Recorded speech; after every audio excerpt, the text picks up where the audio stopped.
대학교를 졸업하고 취업 준비를 하며 만난 동갑내기 남자친구와 7년 정도를 연애했습니다. 남들은 어떻게 그렇게 오랜 시간 한 사람을 만나냐며 궁금해했지만 저희는 서로가 옆에 있는 게 숨 쉬는 것처럼 당연했어요. 퍼즐의 반쪽처럼 모든 게 다 잘 맞았거든요.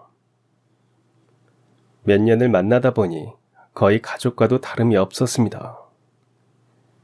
싫어하는 건 하지 않았고 굳이 말 안 해도 눈빛 표정만 봐도 서로의 마음을 알 수 있었습니다. 서로에게 큰 힘이 되어주며 취업 준비를 한 끝에 그는 한 건설 회사에 들어가게 됐고 저는 행정고시에 합격해 공무원이 됐습니다. 각자의 직장에 적응한 뒤 저희는 7년 연애의 결실을 맺게 되었어요. 32살이 되었을 때 결혼을 했습니다. 희정아, 나랑 결혼해줘서 고마워. 가진 건 많이 없지만 너를 행복하게 만들어줄 자신은 있어. 우리 진짜 잘 살자. 지석아, 나도 잘할게. 힘들 때 서로 의지하고 기쁠 때는 같이 기뻐하면서 함께하자. 나도 결혼해줘서 고마워. 우린 결혼하면서 그렇게 약속했습니다. 누구보다 그를 믿었고 우리 사이에 비밀은 없을 거라 생각했죠. 그가 했던 말처럼 행복한 신혼생활을 보내고 있었어요. 저에게 한 가지 걱정이 있다면 임신이었습니다. 양가 부모님은 자세히 모르셨지만 사실 제가 몸이 약한 탓에 병원에서 아이를 갖는 게 어려울 거라는 말을 들었거든요. 남편 역시 이 사실을 알고 있었습니다. 저는 결혼 전에 부모님께 말씀드리려 했지만 남편이 그걸 말렸어요. 부모님들한테는 일단 말씀드리지 말자. 임신이 아예 안 되는 것도 아니고 어렵다는 거잖아. 괜히 말씀드렸다가 걱정하시는 것도 싫고 우리 엄마 아버지가 너한테 부담 주는 것도 싫어. 그러니까 우선은 우리끼리만 알고 있자. 이 문제만 아니면 저희의 결혼 생활은 큰 탈이 없을 거라 생각했어요. 그런데 2달 정도 지났을 때부터 남편이 조금 이상했습니다. 몰래 전화를 하고 오거나 야근하는 날이 많아지거나 출장 가는 날도 종종 생겼죠. 그리고 무엇보다 제가 말을 걸면 흠칫흠칫 놀라는 횟수가 늘었습니다. 지석아, 너 요즘 왜 그래? 무슨 걱정 있어? 걱정? 아이, 걱정은 무슨... 그런 거 없어. 아니, 너 요즘 내가 말만 걸면 깜짝깜짝 놀라고 나 몰래 전화통화도 자주 하는 것 같고 회사에 무슨 문제 생긴 거 아니지? 혼자 속썩이지 말고 나한테도 얘기해줘. 같이 해결할 수 있을지도 모르잖아. 아니야. 그런 일 없어. 그냥 내가 요즘 좀 정신이 없나 봐. 너까지 걱정 끼쳐서 미안하다. 남편이 이렇게 말하니 저 역시도 더 캐물을 수 없었습니다. 고민이 있다면 언젠가 말해주겠거니 하고 말았어요. 그렇게 결혼한 지 4개월이 되었을 때였습니다. 일을 하고 있는데 모르는 번호로 문자 한 통을 받았는데요. 그 문자를 확인하고 너무 놀란 나머지 회사에 있다는 것도 잊고 소리를 질렀습니다. 문자와 함께 온 사진에는 제 남편과 처음 보는 여자가 볼을 맞대고 환하게 웃고 있었거든요. 그리고 다른 사진은 남편이 낯선 침대에 누워 잠들어 있는 모습이었어요. 충격을 받아 머릿속이 새하얗게 됐을 때 문자를 보낸 번호로 전화가 왔습니다. 급하게 일어나 사람이 없는 화장실로 향했습니다. 여보세요? 누구시죠? 대체 이런 사진을 보낸 의도가 뭐예요? 사진 다 보셨구나. 그럼 이제 우리 만나야 할 것 같지 않아요? 전화로는 이야기 못하니까 만나서 얘기하죠. 젊은 여자의 목소리였습니다. 이 여자가 누군지, 왜 이런 사진을 가지고 있는지 저는 당장이라도 만나서 물어보고 싶은 게 많았습니다. 그리고 그날 저녁, 저희는 한 카페에서 만났습니다. 딱 봐도 저보다 훨씬 어린 여자였죠. 분명 바람을 피운 건 그 여자였는데 그녀의 태도는 당당했습니다. 각자 시간도 별로 없고 되게 궁금해하는 것 같으니까 바로 용건부터 말할게요. 저 지석 씨랑 만난 지 1년 됐어요. 네? 지석이는 내 남편이에요. 나랑 4개월 전에 결혼했다고요. 정말 아무것도 모르셨나 보네. 무슨 말인지 모르겠어요? 지석 씨가 그쪽 몰래 저 만난 거라고요. 1년 전부터. 당당하게 말하는 그녀의 말을 종합해보면 남편이 저 몰래 1년 전부터 이 여자와 바람을 피워왔고 그걸 숨긴 채 결혼까지 한 거였어요. 지석 씨랑은 회사에서 만났어요. 1년 전에 이직했는데 저한테 유독 잘해주더라고요. 그래서 사귀게 됐는데 기가 막혀서 여자친구가 있더라고요. 무려 7년이나 만난. 그래서 그거 알고 제가 헤어지자고 했죠. 근데 지석 씨가 잡았어요. 그쪽이랑 헤어질 거라고 하면서. 거짓말하지 말아요. 지석이가 그랬을 리 없어요. 아니, 7년이나 만났다면서 지석 씨를 그렇게 몰라서 어떡하려고 그래요? 당신이 생각했던 것보다 뻔뻔한 남자라니까요. 아무튼 내 말 못 믿겠으면 지석 씨한테 직접 물어보시던가. 진짜로 저랑 헤어지겠다고 그랬어요? 지석이가? 네, 그쪽이랑 헤어지고 저한테 오기로 했었어요. 근데 안 헤어지고 결혼을 하는 거예요. 그 소식까지 듣고 똥 밟았다 생각하고 완전 끝내려고 했는데 안 되겠어요. 그쪽이 지석 씨랑 헤어져 주세요. 헤어져 달라고요? 이봐요. 저는 지석 씨랑 결혼한 사이라고요. 바람핀 주제에 뭐가 그렇게 당당해요? 저 임신했어요. 그 사람 아이 맞고요. 이거 지석 씨도 다 알고 있어요. 보아하니 지석 씨가 계속해서 말 못할 것 같아서 만나자고 한 거예요. 그러니까 이혼해 주세요. 그동안 남편이 수상한 이유가 바로 이거였습니다. 우리 사이에 숨기는 건 하나도 없을 줄 알았는데 모두가 저 혼자만의 착각이었던 거죠. 그녀는 거기까지 말한 뒤 일어났고 갑작스런 충격에 한참을 멍하니 앉아있다가 겨우 정신을 차리고 집으로 돌아가는 버스를 탔습니다. 다시 한번 오늘 일어난 일을 떠올려봐도 도저히 믿기지가 않았어요. 얼른 집으로 가서 남편을 마주보고 그의 입으로 직접 듣고 싶었습니다. 그런데요, 버스에서 내리자마자 배가 아파왔습니다. 지금까지 느껴본 적이 없는 극심한 통증에 한 발자국도 움직이지 못했고 그대로 배를 감싸고 주저앉았습니다. 이런 제 모습을 보고 사람들이 몰려들었고 어떤 아주머니가 다가왔습니다. 저기요, 괜찮아요? 왜 그래요? 어디가 아픈 거예요? 못 움직일 정도로 아픈 거예요? 저기 119 좀 불러주세요. 제발요. 저 좀 도와주세요. 그 말을 끝으로 어떻게 응급차를 탔는지도 기억이 나질 않았습니다. 정신이 돌아와 눈을 뜨자 보이는 건 병원 천장과 걱정스레 제 이름을 부르는 남편의 얼굴이었습니다. 희정아, 정신이 들어? 나 누군지 알아보겠어?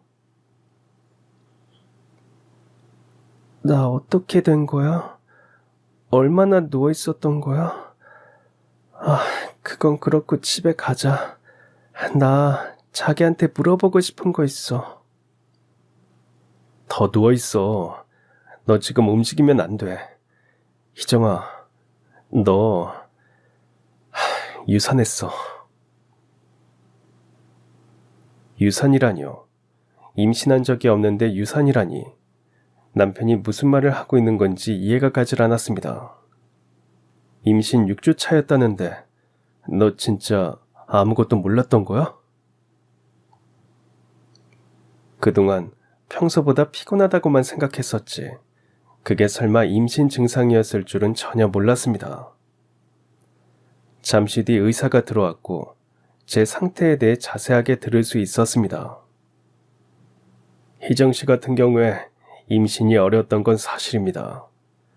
그래서 이번에 임신하셨던 게 거의 기적 같은 일이었는데요. 정말 안타깝게 됐습니다.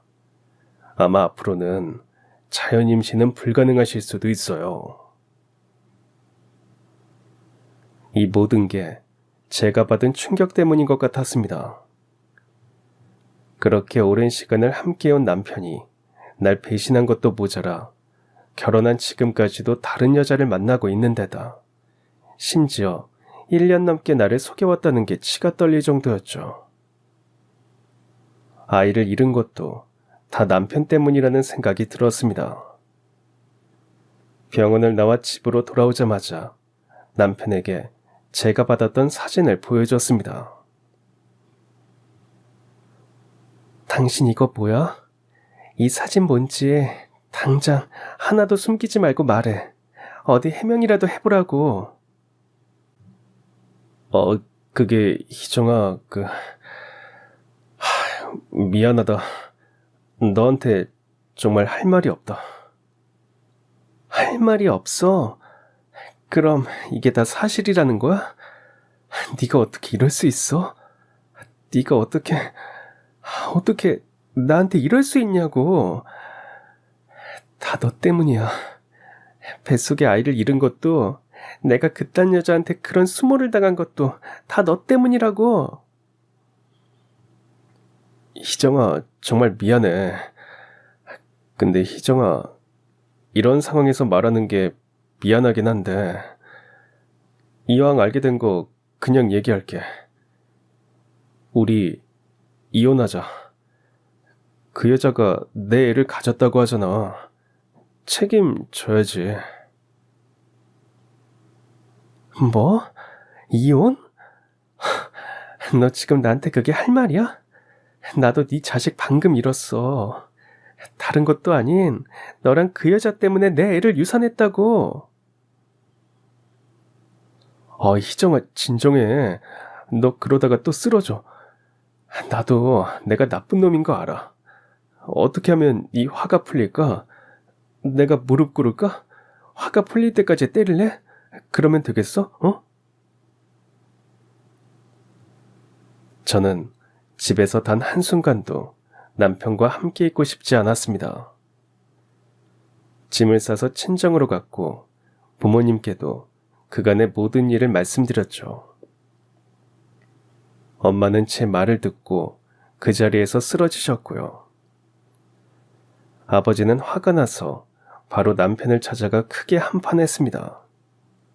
그리고는 저런 못난 놈과 더 이상 같이 살 필요도 없다며 이혼을 하기로 했죠. 평생 함께할 거라 약속했던 그 남자와의 결혼 생활은 이렇게 4개월 만에 지울 수 없는 상처만 남긴 채 끝이 나버렸습니다. 그 상처로 인해 저는 회사에도 휴직기를 댔고 한동안 집에만 틀어박혀 지냈습니다. 남편에 대한 배신감도 컸지만 무엇보다 끝내 지켜주지 못했던 아이에게 미안했죠. 그러던 중 이혼한 전 남편의 소식이 들려왔습니다. 바람핀 그 여자와 살림을 합쳐 같이 살기 시작했다는 얘기였어요. 그걸 듣자 저는 더 이상 그들과 같은 하늘 지역에서 사는 게 싫어졌습니다. 전 남편과 오래 만났던 만큼 곳곳에 그의 흔적이 가득했거든요. 그래서 부모님께 이직해서 다른 곳으로 가서 살겠다고 말했어요. 엄마는 꼭 그래야 하는 거냐며 걱정하셨죠. 희정아, 다시 한번 생각해봐. 너 지금 몸도 마음도 다 낫지 않았는데 혼자 살 수 있겠어? 엄마는 네가 너무 걱정돼. 엄마, 아빠, 저 괜찮아요. 여기서 계속 살면서 전 남편 소식 듣고 떠올리면 더 힘들어질 것 같아요. 다른 곳으로 가서 완전히 새로 시작하고 싶어요. 이해해 주실 수 있죠? 다시 출근해서 정근 신청을 했고 다행히 대전에 자리가 나서 생각보다 빨리 이사를 할 수 있었습니다. 물론 처음에는 외롭고 문득문득 치밀어 오르는 배신감에 화도 났지만 적응해 나가야만 했습니다. 전 남편과 엮여 있었던 삶은 잊고 제 인생을 잘 살아보고 싶었죠. 그러던 어느 날 퇴근하고 집으로 가는데 누군가 제 이름을 불렀습니다. 저기, 너 희정이 아니니? 나야 선주. 나 알아보겠어? 너 박선주. 우리과 동기 선주 맞지? 네가 여기 웬일이야? 희정이 맞구나. 너무 반갑다. 아까 정문에서 너 봤는데 긴가민가 했었거든. 여기서 일하는 거야? 언제부터? 나도 복지과에서 일하잖아. 일한 지 얼마 안 됐어. 반갑다, 선주야. 우리 이러지 말고 같이 저녁 먹을래? 대학교 동기였습니다. 꽤 친하게 지냈었는데 친구가 휴학을 오래 해서 연락이 끊겼던 동기였어요. 아는 사람 한 명 없는 곳에서 친구를 만나니 반가웠고 저희는 그날 같이 저녁을 먹고 그대로 헤어지기는 아쉬워서 술도 같이 마시게 됐습니다. 타지에서 아는 사람을 만나서 그런지 마음도 풀어지는 듯 했습니다. 대전 와서 외롭기도 했는데 선주 너 만나니까 정말 반갑다. 고향이 원래 대전이랬나? 맞아. 휴학하면서 공무원 시험 준비했었거든. 그래서 친구랑도 연락 다 끊고 공부만 했지. 그랬구나. 근데 너 결혼은 했어? 남편이 있는데 이렇게 늦게까지 나랑 같이 있어도 되나? 결혼? 했지. 근데 괜찮아. 우리 남편 오히려 나 늦게 들어오니까 더 좋을걸? 잔소리할 사람도 없고 얼마나 좋겠어. 가끔 이렇게 풀어주기도 해야 남편도 숨쉬지. 희정이 넌 결혼했지? 내가 듣기로는 너 오래 사귄 남자친구 있었다고 한 것 같은데 그 사람이랑 한 거야? 대전도 같이 왔어? 아니면 주말 부부? 아, 그게 선주야. 나 돌싱이야. 몇 달 전에 이혼했어. 그 인간이랑 결혼을 하긴 했는데 나 몰래 바람 폈더라. 친구는 이혼했다는 말을 듣자마자 흠칫하는 눈치였습니다. 앞으로도 계속 자주 볼 텐데 숨기고 싶지 않아 그동안 제게 일어난 이야기를 털어놨죠. 말을 하는데도 믿기지가 않더라고요. 그래도 그렇게 털어놓고 나니 속이 후련해지는 것 같았습니다. 친구는 제 이야기를 다 듣고 나더니 울면서 위로해줬습니다. 와, 내가 다 화가 난다, 희정아. 너 어떻게 그걸 다 견뎠어? 진짜 고생했다. 그동안 얼마나 마음이 아팠겠어. 여기 잘 왔어. 네 말대로 다 잊고 대전에서 새 출발하자. 나 만난 것도 우연이 아닌가 보다. 내가 옆에서 많이 도와줄게. 친구를 만난 뒤로 저는 다시 웃음을 찾을 수 있었습니다. 생각해보면 선주는 대학 때도 정 많고 오지랖도 넓은 친구였어요. 혼자 있을 저를 생각하면서 주말이면 자신의 집에 초대도 했고 혼자 먹는 밥은 맛없다면서 퇴근하고도 자주 같이 밥을 먹어줬습니다. 1년 정도 지나자 새로운 일에도 완벽하게 적응을 했고 이혼과 배신의 아픔에서도 조금씩 헤어나올 수 있었습니다. 그러던 어느 날이었어요. 친구와 점심을 먹는데 뭔가 할 말이 있는 듯한 표정이었습니다. 선주야, 왜 그래? 나한테 할 말 있어? 아까부터 자꾸 내 눈치를 보고 그래. 그게 말이야, 희정아. 너 혹시 소개팅 생각 있어? 좋은 사람 있으면 연애도 하고 해야지. 나도 너 행복한 거 보고 싶다. 나 외로워 보여? 지금도 괜찮긴 한데 네 말대로 좋은 사람 있으면 소개팅 정도야 괜찮지. 근데 이혼한 사람이랑 소개팅하고 싶은 사람이 있을까?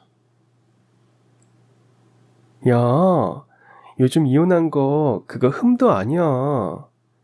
나 아는 사람이 있는데 그 사람 친구 중에 진짜 괜찮은 사람이 있대. 결혼을 한 번 했는데 지금은 혼자라고 하더라. 생각 있으면 가볍게 한번 만나볼래? 만나서 밥이나 한 끼 같이 하는 거지. 만나봐서 잘 맞으면 좋고 아니면 인맥 늘리는 거라 생각하면 되잖아.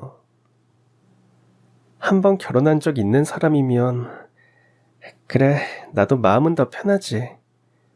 이거 바로 대답해야 하는 건 아니지. 조금 더 생각해 볼게. 솔직히 말하면 누군가를 만난다는 게 썩 내키지는 않았습니다. 그런데 언제까지 이렇게 피하기만 해서도 안 될 것 같았습니다. 이혼할 때는 다시는 연애를 하거나 결혼은 하지 않겠다고 결심했었어요. 하지만 친구가 남편과 함께 있는 모습을 보거나 길가에 행복하게 웃으며 지나가는 연인들을 볼 때면 외롭기도 했습니다.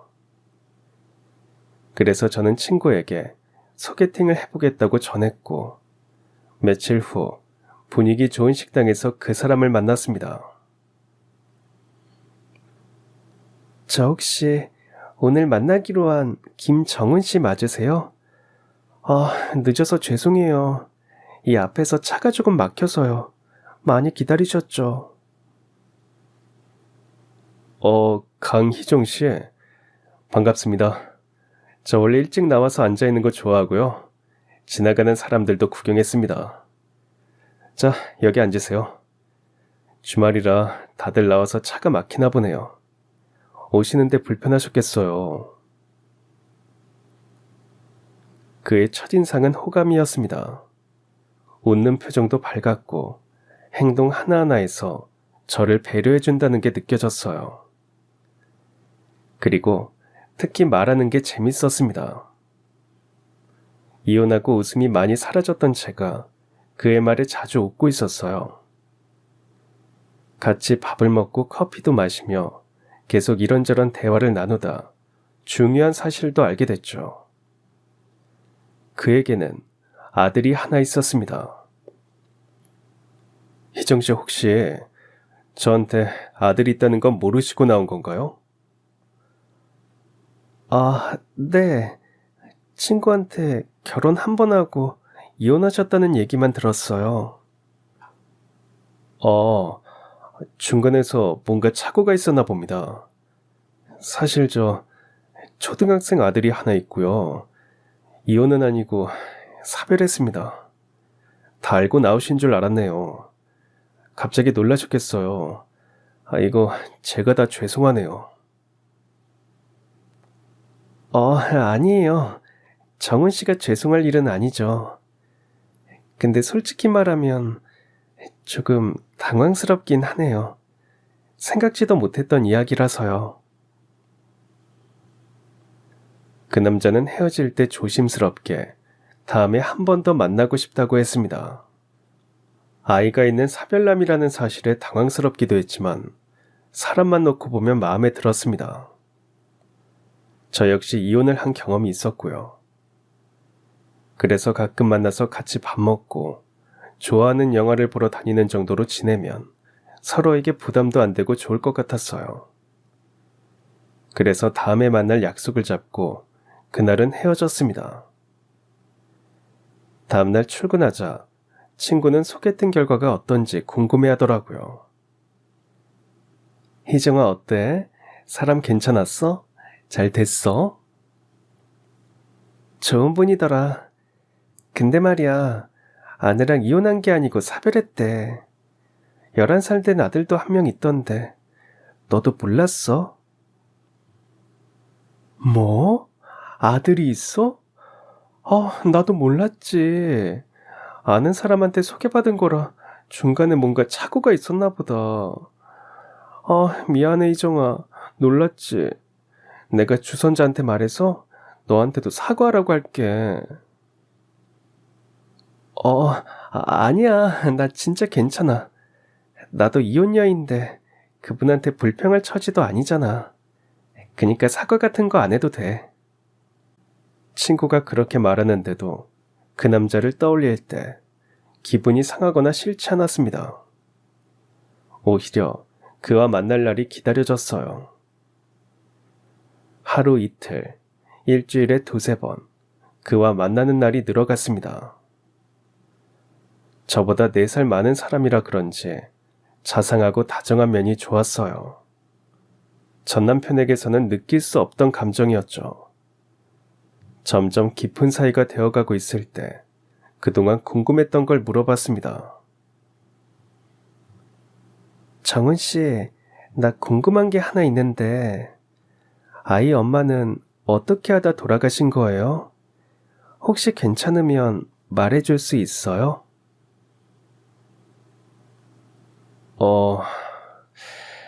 희정 씨가 궁금하다면 말할게요. 5년 정도 됐네요. 어느 날 일을 하고 있는데 애엄마가 울면서 전화를 했더라고요. 건강검진 결과가 나왔는데 많이 안 좋다고요. 자궁암이었어요. 수술하면 괜찮아질 줄 알았는데 이후 다른 곳으로도 전이가 돼서 결국 애랑 저만 남겨두고 먼저 떠났죠. 그는 아내가 암에 걸린 뒤 돈을 버는 것도 집안 살림과 아이 양육에 아내 병간호까지 모두 도맡아야 했습니다. 힘든 시간이었지만 사랑하는 사람이었기에 지극정성으로 옆에서 간호를 했죠. 하지만 그럼에도 불구하고 그의 아내는 암 판정을 받은 뒤 1년 만에 세상을 떠나고 말았습니다. 정은 씨가 많이 힘들었겠어요. 힘들었죠. 그래도 아들 보면서 견뎠어요. 애엄마도 이렇게 아픈데 나까지 힘든 티내고 무너지는 모습 보이면 애가 불안해할 것 같아서 악착같이 버텼죠. 그런데 그런 시간이 무색하게 아내가 먼저 떠나버린 거예요. 정은 씨 아들은 괜찮아요? 그때는 지금보다 더 어렸을 때였잖아요. 아들이 지 엄마를 정말 많이 좋아했어요. 그래서 아직도 엄마 생일에 납골당 같이 가곤 하거든요. 그 사람 그렇게 보내고 5년간 아들 돌보며 살았는데 주변에서 하도 연애라도 해보라고 해서 소개팅 나갔던 거예요. 그리고 희정 씨를 만났고요. 몇 번이나 거절했었는데 지금은 소개팅하길 잘했다는 생각이 듭니다. 안 그랬으면 희정 씨를 못 만났을 거 아니에요. 저는 그를 만날수록 그 사람의 됨됨이가 마음에 들었어요. 힘든 일이 있어도 묵묵했고 혼자서 아이도 잘 키운 걸 보면 이 남자는 믿어도 되겠다 하는 강렬한 느낌이 들었거든요. 그래서 고민 끝에 제가 먼저 그에게 결혼을 하자고 했습니다. 그도 당연히 기뻐할 줄 알았는데요.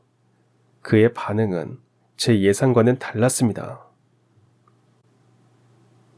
희정 씨가 그렇게 먼저 말해줘서 고마워요. 하지만 희정 씨랑 나랑은 상황이 또 다르잖아요. 나는 나이도 많은데다 아이도 있어요. 솔직히 말하면 나 희정 씨랑 사귈 때도 고민 많이 했었어요. 희정 씨가 언제까지 나를 만나줄지도 모르는 거고 나보다 좋은 사람 만날 수도 있는데 괜히 내가 앞길 막는 거 아닌가 싶거든요. 그러니까 결혼은 더 생각해봐요. 그냥 이렇게 만나다가 나랑 헤어지고 싶으면 언제든 편하게 말해요. 받아들일 수 있어요. 그게 무슨 말이에요? 정은 씨, 나랑 헤어지는 거 생각하면서 만난 거예요? 나도 오랫동안 고민하고 생각해서 말한 거라고요. 이혼하고 내 인생에 다시는 결혼이라는 거 없을 줄 알았는데 정은 씨 만나고 그 생각이 달라졌어요. 당신이랑 같이 살게 된다면 옛날 아픔도 완전히 잊을 수 있고 행복할 것 같았다고요. 다른 이유가 아니라 내 앞길 막기 싫은 게 이유라면 다시 생각해봐요. 정은 씨도 자기 마음에 솔직해져 보라고요. 저는 너무 속상해서 그 말을 한 뒤 바로 자리에서 일어났습니다. 그리고 며칠간은 그에게 연락을 하지도 않았어요.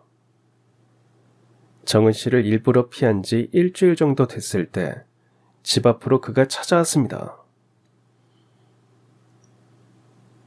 희정 씨, 지난번 일은 제가 미안합니다. 그때 괜히 멋있는 척 하고 싶었나 봐요. 희정 씨 없이 일주일을 지내보니까 알겠어요.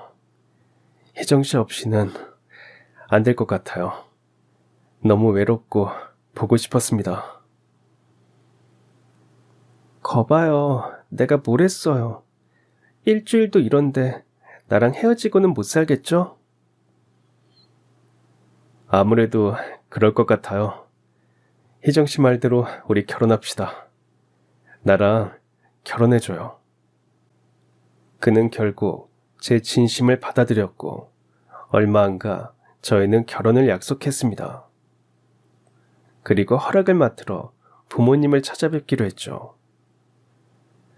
정은 씨의 가족은 고맙다며 저를 반겼지만 문제는 저희 부모님이었습니다. 특히 엄마가 결사 반대를 하셨어요. 희정아, 엄마는 이제 너 고생하는 거 보기 싫다. 남의 자식 키우는 게 쉬운 일인 줄 알아? 옛말에 낳아준 공은 있어도 키워준 공은 없다고. 그 집 아들이 자라면서 어디 하나라도 다치거나 틀어지면 그거 다 네 탓으로 돌릴 건데 그거 견딜 수 있겠어? 어? 엄마, 나 정은 씨 정말 사랑해요. 인생에 결혼은 2번 다시 없을 거라 생각했는데 정은 씨 만나고 놓치면 안 될 것 같았어요. 그리고 이 사람 아이라면 내 자식처럼 잘 키울 자신이 있어요. 그러니까 허락해 주세요. 엄마의 마음이 아주 이해가 안 되는 것도 아니었지만 그와 함께라면 잘 살 자신이 있었습니다. 정은 씨는 저희 집에서 반대한다는 걸 알자 그 뒤부터 일주일에 한 번씩 서울에 있는 저희 부모님 댁을 찾아가 결혼 허락을 받으려 노력했습니다. 그리고 이 진심이 통했는지 결국엔 2분도 저희의 결혼을 허락해 주셨어요. 그리고 식을 올리기 전 저는 정은 씨의 어린 아들을 만나 자주 같이 시간을 보냈습니다. 안녕, 네가 현수구나. 초등학교 4학년이랬지. 와, 키도 크고 잘생겼네. 나는 아빠랑 결혼할 강희정이라고 해.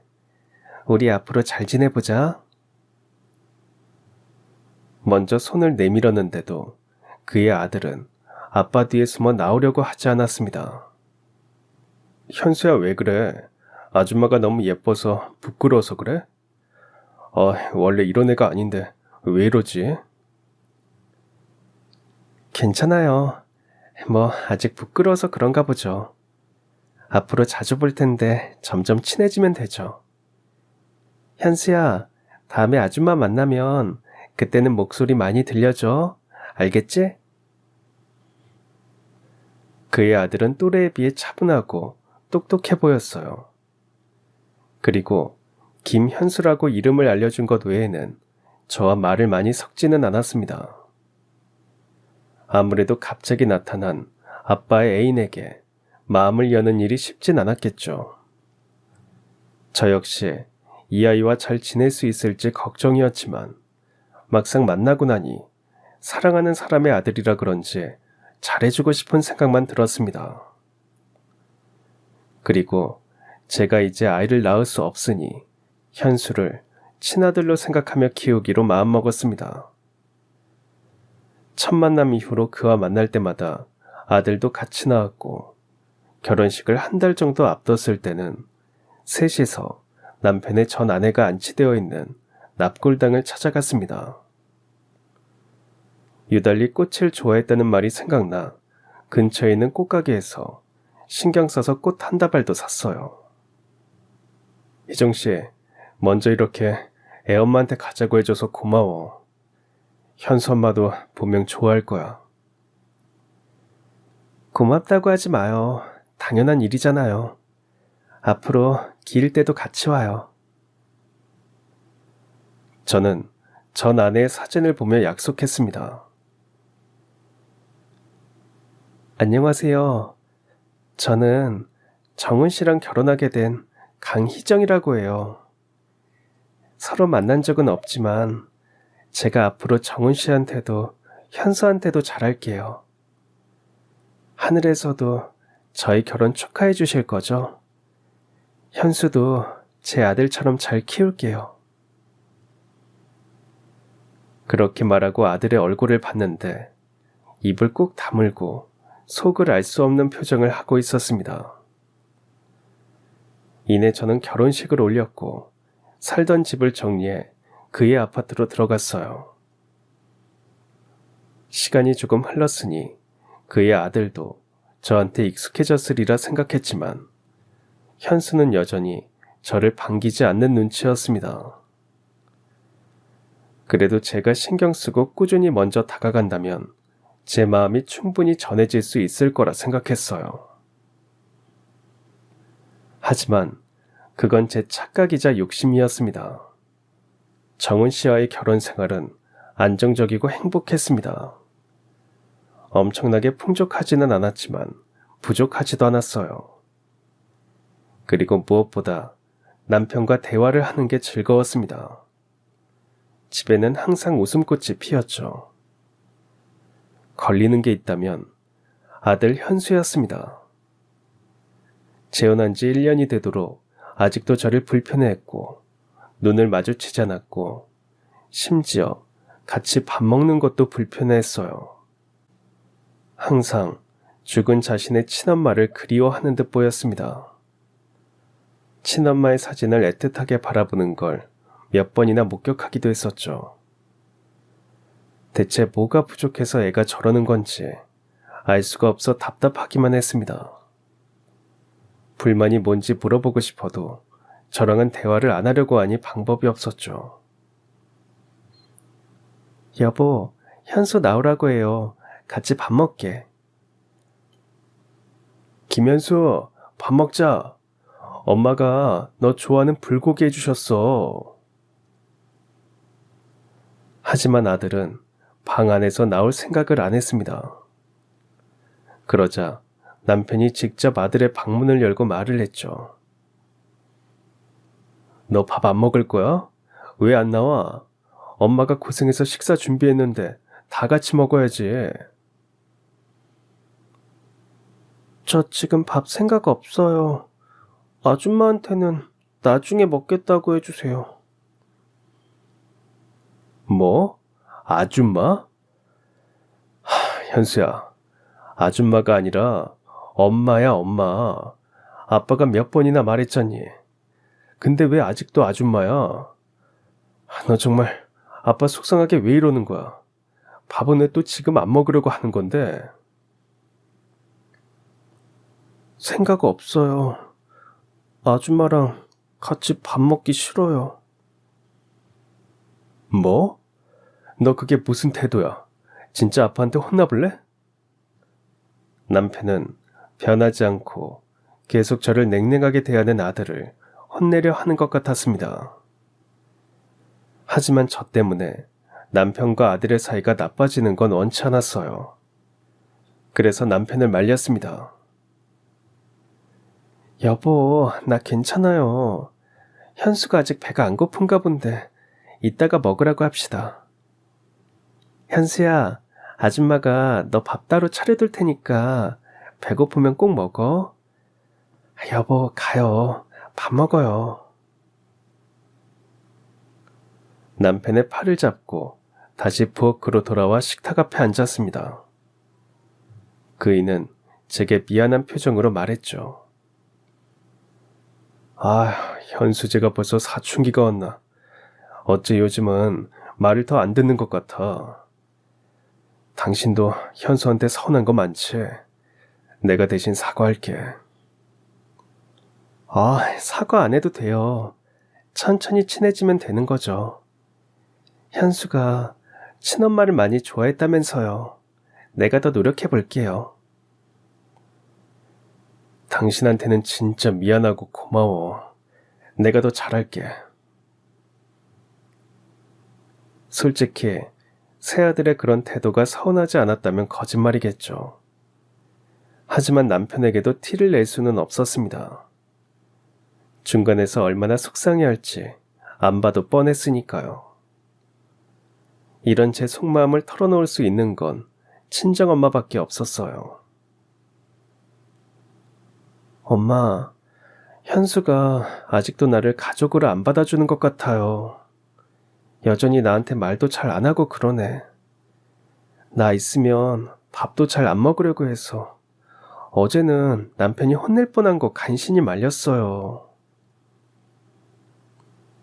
희정아, 그래서 내가 이 결혼을 말린 거야.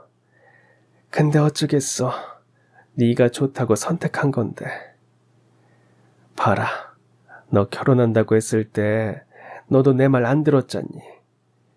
내 속으로 낳은 자식도 이렇게 말을 안 듣고 엄마 속을 새까맣게 태우는데. 아휴, 남의 자식은 오죽할까. 네 무덤 네가 판 거야. 그래도 저는 더 노력해보기로 했습니다.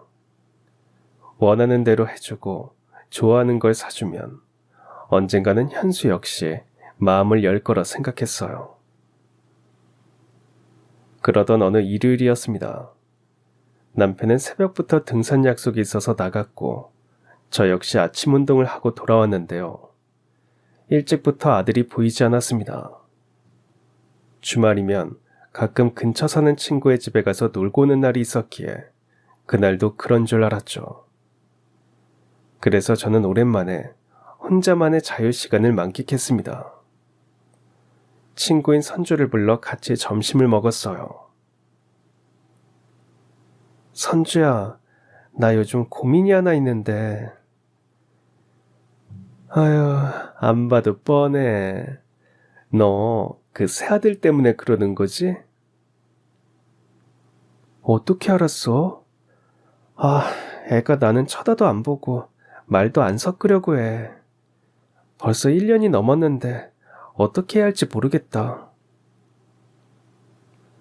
그러게, 걔가 뭔가 너한테 서운하거나 마음에 안 드는 게 있어서 그런 것 같은데. 한번 진지하게 물어봐. 12살이라고 해도 알 거 다 알고 자기 생각이 있는 나이야.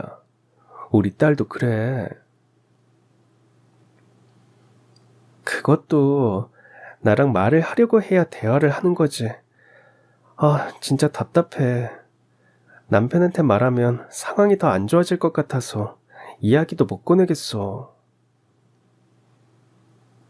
그럼 시간이 답이네. 애가 마음의 문을 열 때까지 네가 기다려줘. 친구에게 고민을 털어놔도 뾰족한 해결책은 없었지만 오랜만에 밖에 나가 점심도 사 먹고 산책도 하니 기분이 한결 가벼워졌습니다. 그렇게 집에 돌아왔는데 안방에서 누군가의 인기척이 느껴졌어요. 도둑이면 어쩌나 하는 걱정과 함께 조용히 안방 문을 열어보니 도둑이 아닌 새아들이었습니다. 대체 뭘 하는 건가 조용히 지켜봤더니 현수가 제 지갑 속에 신용카드를 넣어두고 나가려 하고 있었죠. 깜짝 놀라 아들의 이름을 외쳤습니다. 김현수, 너 지금 뭐 하는 거야? 내 지갑에 손댔니? 아줌마 다 봤어. 아줌마 카드 가져가서 어디다 쓰고 온 거야? 응? 아들은 저를 보고 깜짝 놀라는 듯 했지만 아무 말도 하지 않았습니다. 입을 꼭 다물고 바닥만 쳐다보고 있었어요. 입만 꼭 다물고 있으면 다야? 대체 이 카드로 뭘 한 거니? 네가 말을 해야 내가 이해를 하든 혼을 내든 할 거 아니야. 요즘이야 카드를 쓰면 어디서 얼마나 썼는지 문자로 다 와서 바로 확인이 가능했지만 그때는 이런 서비스가 없던 시절이었습니다. 그래서 카드를 써도 다음 달에 우편으로 고지서가 와야 사용 내역을 확인할 수 있었죠. 그동안은 새엄마니까 새엄마라서 이 말을 안 들으려고 화낼 일이 있어도 100번씩 생각하고 행동했습니다. 근데 아무리 친자식이 아니라 해도 이럴 때조차 그냥 넘어가는 건 아이를 망치는 길이라는 생각에 결혼하고 처음으로 현수에게 큰 소리를 쳤습니다. 현수야, 돈이 필요하면 나한테 말을 하면 되잖아. 네가 지금 한 짓이 뭔 줄 알아? 도둑질이야, 도둑질. 어디서 이런 못된 걸 배운 거니? 이런 짓은 절대 하면 안 돼. 무섭게 호통을 치자 아들은 울음을 터뜨렸습니다. 한참을 서서 목 놓아 울어버리더라고요. 그 모습을 보니 마음이 또 약해졌습니다. 김현수, 앞으로 2번 다시는 이러면 안 되는 거야. 알겠어? 아줌마가 주는 용돈이 모자라면 말을 해, 말을. 아, 그만 울고 네 방으로 가봐. 아들이 가고 혼자 남은 저는 생각이 많아졌습니다. 이 일을 남편에게도 말을 해야 할지 말아야 할지 고민이었죠. 그러다 결국에는 남편에게는 비밀로 하기로 했습니다. 말하면 또 아들을 혼내서 일이 더 커질 거라는 생각이 들었거든요. 제가 이미 혼낼 만큼 혼냈으니 아들 역시 잘 이해했을 것 같았습니다. 그런데 이 사건 이후로 아들은 예전보다 저에게 거리를 두는 듯 했고 저 역시도 이전처럼 아들에게 다가가지 못했어요. 그때 혼냈던 게 미안했던 거였죠. 이 모습을 본 남편은 이상하다는 듯 물었습니다. 여보, 현수랑 둘이 무슨 일 있었어? 네? 일은 무슨 일이 있어요. 아무 일도 없었어요. 아니, 이상해서 그렇지. 둘 사이가 예전보다 더 어색해진 것 같은데. 아니야? 나는 걱정돼서 그러지. 현수가 또 실수하지는 않았나 하고. 실수는 무슨 실수를 해요. 당신도 걱정이 많아서 탈이에요. 별일 없으니까 괜히 이상한 생각하지 말아요. 다음 달이 됐고 그 사건도 점점 희미해져 갈 때쯤 집으로 카드 사용 내역이 적힌 우편물이 배달됐습니다. 고지서를 떼도 확인하려는데 새아들이 제 카드를 가져가서 쓰고 온 그 일이 떠올랐죠. 대체 어디다 돈을 썼길래 혼나는데도 입을 꼭 다물었는지, 혹시 이상한 데 썼으면 이번에는 남편에게 말을 해야 하는지 고민이 됐습니다. 그런 생각을 하며 사용 내역을 훑어보는 순간 제가 쓴 적이 없는 한 꽃가게에서 3만 원이 결제된 것을 보고 바로 알 수 있었습니다. 현수가 제 신용카드로 산 것은 죽은 친엄마에게 줄 꽃다발이었어요. 그걸 알고 아들 방으로 달려가 현수를 끌어안고 통곡했습니다. 아들은 갑자기 달려와 자신을 끌어안고 오는 저를 떼어내려고 했죠. 아줌마, 갑자기 왜 이러세요? 저 숨 막혀요. 현수야, 미안해. 아줌마가 진짜 아무것도 몰랐어. 미안해. 너 그날 꽃다발 사서 너희 친엄마 납골당에 간 거 맞지? 네? 그걸 어떻게 하셨어요? 이맘때가 너희 친엄마 생일이라는 거 아줌마가 깜빡했어. 미안해 정말. 왜 혼자 갔어? 아줌마나 아빠한테 같이 가자고 하면 될걸. 너 혼자 그 먼 길을 어떻게 다녀온 거야? 그리고 왜 혼자 간 거고? 아줌마한테 다 말해주면 안 될까? 12살짜리 입에서 나온 이야기에 저는 다시 한번 마음이 아팠습니다. 아들의 친엄마는 살아생전에 꽃을 굉장히 좋아했습니다. 그래서 집안이 항상 꽃으로 가득했죠. 그래서 현수는 엄마가 죽은 후에도 친엄마의 생일이 되면 꽃다발을 사서 아빠와 함께 납골당을 찾았습니다. 다른 건 몰라도 엄마가 좋아했던 꽃을 사는 건 현수가 직접 하고 싶었다고 합니다. 그래서 설날에 할아버지 댁에서 받은 세뱃돈을 모아 꽃다발을 사곤 했었죠. 그런데 아빠가 저와 결혼하고 나서는 친엄마의 생일을 잊은 것 같았습니다. 그리고 심지어 이번엔 아빠가 바빠서 할아버지 댁에도 못 가게 됐고, 그래서 꽃다발 살 돈이 없었던 겁니다. 그러면 돈을 달라고 하지 왜 아무 말도 안 했어? 아줌마가 돈 안 줄까봐 그랬어? 그냥 아줌마한테 그런 말 하는 게 싫었어요. 우리 엄마 줄 꽃다발 사는 건데 아줌마 돈으로 사긴 싫었다고요. 결혼한 이후 경제권을 제가 갖고 있었기에 아들의 용돈 역시도 제가 주고 있었습니다. 아들은 평소에도 저랑 말을 안 하는데 돈을 더 달라고 손을 벌리는 게 자존심이 상하는 일이라 여겼던 것 같습니다. 그래서 말을 안 하고 있다가 몰래 카드를 가져가 꽃다발을 사서 친엄마의 생일에 혼자서 교회에 있는 납골당에 다녀온 거였죠.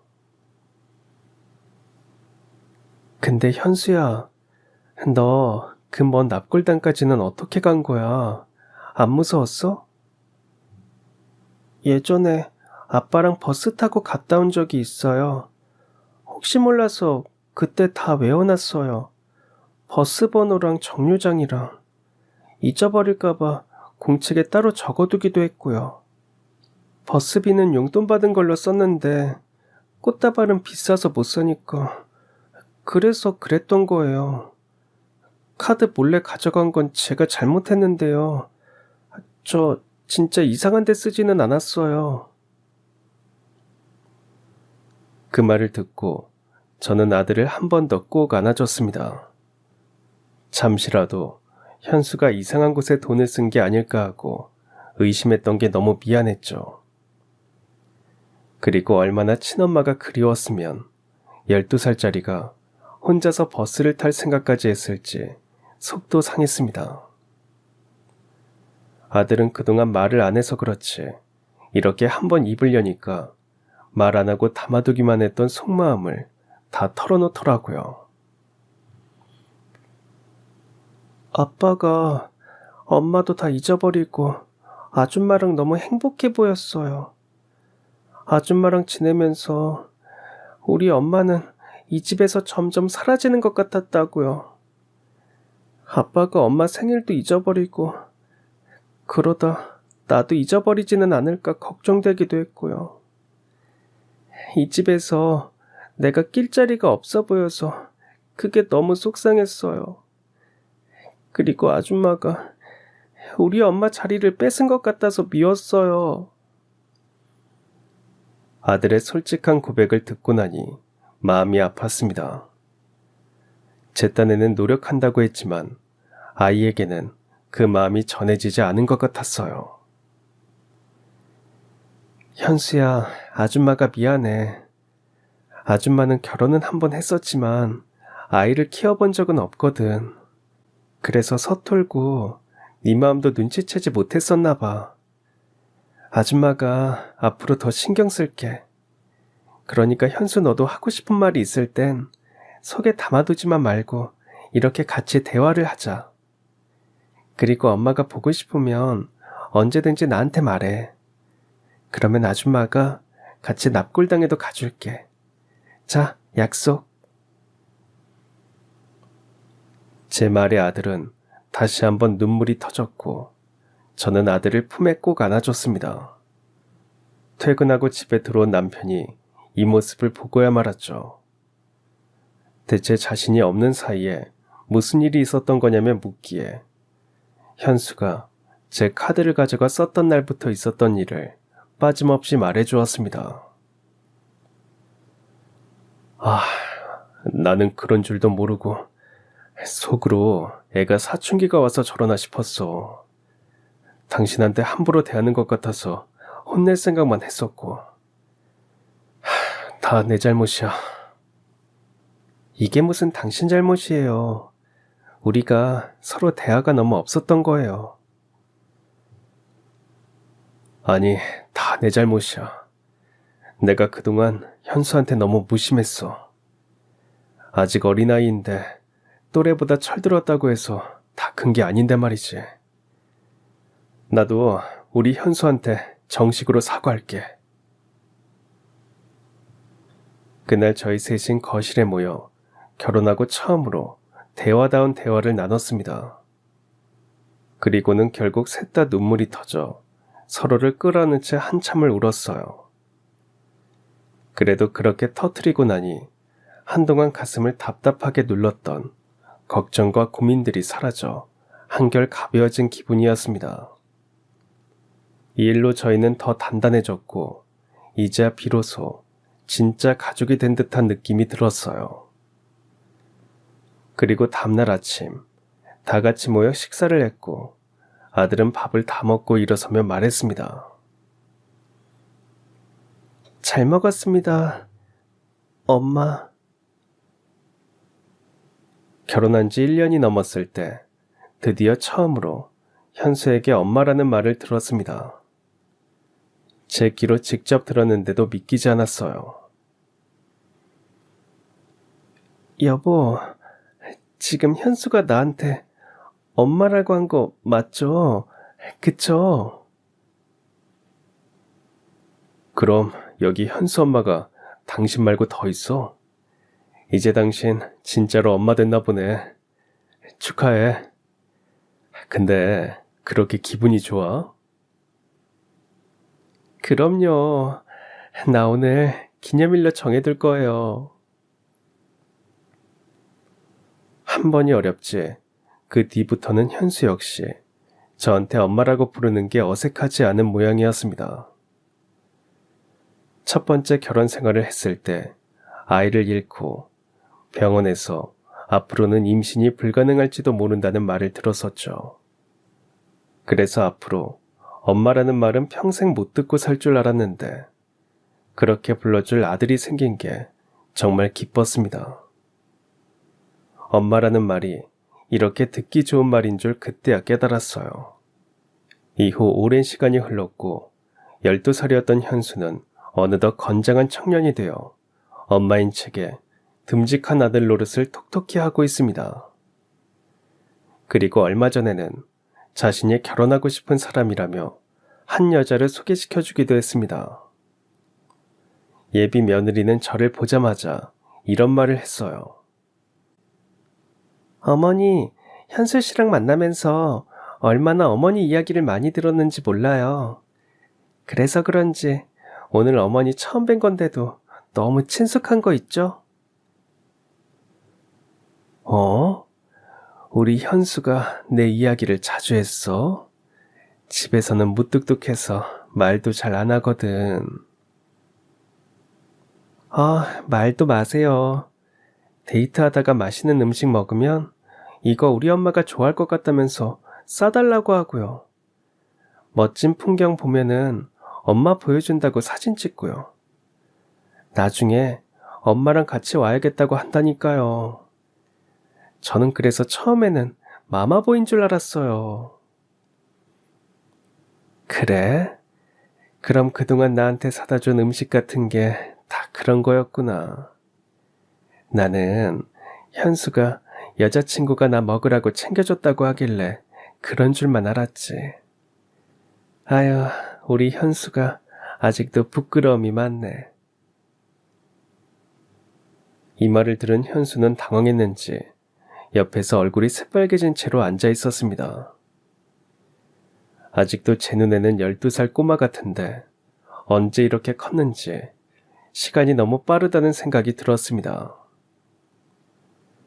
믿었던 사람에게 배신을 당해서 누구보다 결혼이 싫었고 앞으로 제 인생에 가족이라는 건 없을 줄 알았습니다.